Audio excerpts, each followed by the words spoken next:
Greetings to the viewers of this video. I am Grace Gallardo of PSED Math 3B, and today we'll try to solve the sixth problem from 4th exercise, Chapter 7 of Advanced Statistics. The battery lives.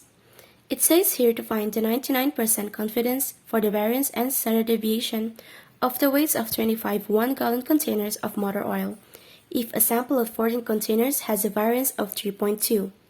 The weights are given in ounces. Assume that variable is normally distributed. So the problem is asking for confidence for variance and confidence for standard deviation. Confidence for variance uses this formula. Otherwise, if square-rooted, it will be the formula for confidence for standard deviation. Let us first identify the values to be used in the formula. N for n-1, S for the s squared in the formula, and x over 2 is for the critical values of x squared right and x squared left. Now let's find the value of n. In the problem, n is the sample, which is 14 containers. Next, we look for value of s. S is for standard deviation, but since the problem provided the variance itself, it will be directly squared, which is 3.2. Now we look for x over 2.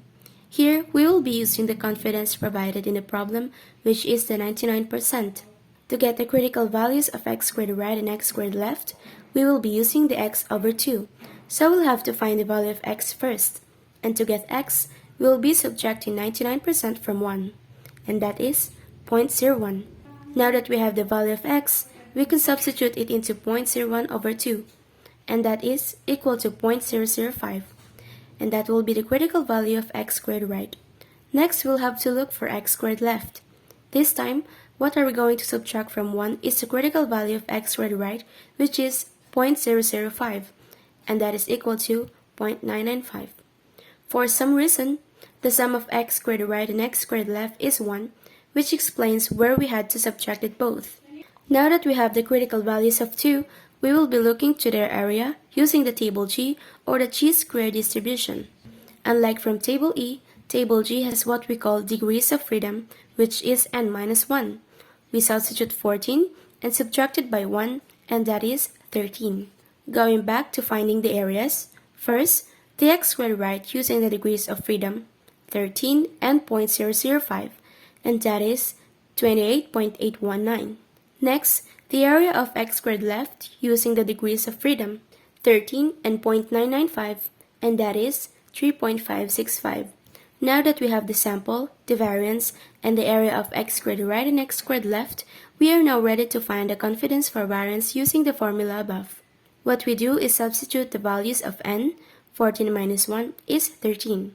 Substitute the values of variance, directly 3.2. And then substitute the areas of x squared right and x squared left. And we're ready to solve.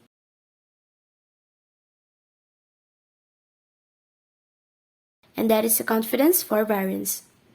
On the other hand, to find the confidence for standard deviation, we are just going to square root the answers that we got for the variance.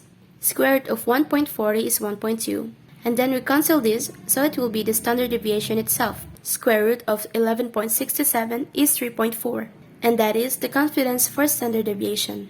Going back and answering the problem, the weights of the variance should be given in ounces as well as in standard deviation. So, the confidence for variance of the weights of 25 1-gallon containers of motor oil is 1.40 ounce to 11.67 ounce.